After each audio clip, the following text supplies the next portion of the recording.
So I've been dealing with a lot recently. One of those things being is that ever since moving out to this apartment, I've been having to ride the CTA to get to where I need to go. To cut to the chase, I'm just going to give my little score on how good the CTA has been, and that's about, let's see, 0. Guys, I hate the CTA. I know I'm going to tell you several stories as to why the CTA is the worst way to get around Chicago. The first thing I'm going to say is that it's going to be a number of stories thrown together at once because a lot of these things have one revolving theme. That theme is people are smoking on the train. Yes, they're doing this. More so the train because the bus is less of a, because the bus has a driver and they can't get away with that, but you get the idea. I don't know. But yes, people actually smoke on the train. Look, if you're going to smoke on the train, you are an automatic scumbag, in my opinion. Secondhand smoking is a real thing, and you're putting people at risk if you do that. I always say to people who smoke on the train, if you're going to kill yourself, don't take me with you. Because because secondhand smoking, right? I'm just saying. And this applies especially to people who smoke on the CTA. The second thing is that the bus is rarely on time and the trackers are useless. The Ventra app has been having these things called ghost buses, or so they say, meaning that the app will say the bus is 2 minutes away and it doesn't show up at all, for another 15 minutes. If you ask me, if you're going to run a transit system, run it. Don't wait, have me wait 20 to 30 minutes away for a bus. That's not even transit. Yesterday, I spent almost an hour waiting for a bus, and I was honestly fuming the whole time. You get the idea. And blaming the pandemic for all this is disingenuous. COVID was at its worst in 2020, and while it's still an issue, it's not the dire crisis it was back then. The CTA has had plenty of time to pick back up during the pandemic, at least after the pandemic. They should have picked back up in 2022 or something. I don't get it. But the delays are nothing compared to probably the worst problem I've had on the CTA, and the reason I'm making this video, that being harassment and threats. Yes, I've actually been harassed, sexually harassed, and even threatened on the CTA. And this is threatening, and yes, threatened with violence on the CTA. For context, I'm a trans woman, yes. I'm more at risk of violence, but that does not make it all right. Oh, and for those who don't believe me, I managed to get one of these people threatening me on video. This person, and I use that term loosely, is pissed about me because I was wearing this outfit you see on the screen. Be warned, this rant is not for the faint of heart.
I'm starting to feel less and less safe on the CTA.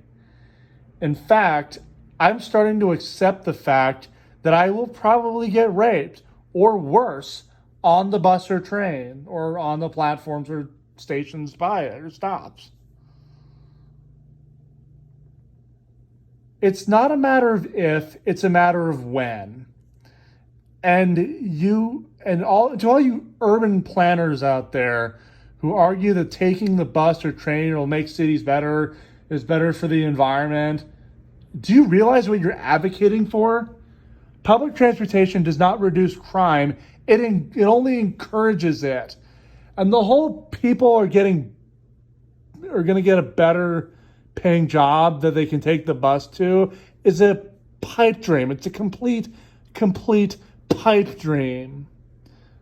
I mean, this is a country where you're allowed to buy a gun with little to no background checks.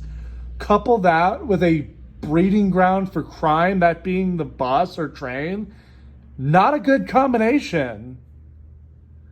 Yes, cars cause air pollution, but with the exception of the risk of carjacking, I feel much safer driving wherever I need to. So if I can save the money, the first order of business is to buy a car. Sorry, urbanists, this is for my own safety. I don't care about your little transit goals. You literally just don't understand. I don't feel safe on the bus or train, and I don't think this and your little urban planning thing, your whole guy gets a better job because of the CTA. That's a long-term goal. It's not in the short term, and I don't even think it jives with reality. Yeah, look, I know this is probably going to be like a controversial opinion. So be it. I don't want to be controversial, but here I'm going to have to be. Like I said, I don't feel safe on the bus or train anymore. It's only a matter of time before I get raped or worse, like I said. So, yeah, like this just doesn't work for me. I'm still going to have to continue taking the bus or train until I can get a car. Once I get a car, you'll never see me on the bus or train again. That's a promise.